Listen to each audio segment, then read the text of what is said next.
ఈ సినిమాలో సచిన్ ఖేల్ క్యారెక్టర్ యాక్టర్గా అండ్ నాతో పాటు నా టీంలో చేసినటువంటి హర్షవర్ధన్, అలాగే అభినవ్, ఇతర నటీనటులు అండ్ క్యాథరిన్ కూడా మా టీంలో ఒక పార్ట్ లాగా ఉండి తను చేసి చాలా ఒక నిండుదనం గ్లామర్ తీసుకొచ్చింది. ఆ అమ్మాయికి కూడా అందరికీ ప్రతి ఒక్కరికి నా ముందస్తు శుభాకాంక్షలు తెలియజేస్తాను, అభినందనలు.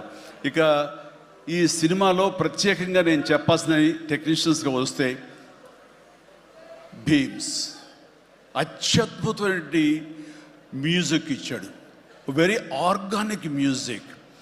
కేవలం డ్రమ్స్తోటో కీబోర్డులతోటో వాటితోటో దడదడదడలాడించకుండా చాలా శ్రావ్యంగా లిరిక్స్ మాత్రం వినిపించేలాగా ఒకనాటి విజయ సంస్థ వారి సినిమాలు ఉండేవి. అంతా హాయిగా హృద్యంగా ఒక గోదావరి పడవ ప్రయాణంలాగా ఉండేలాగా ఇచ్చాడు.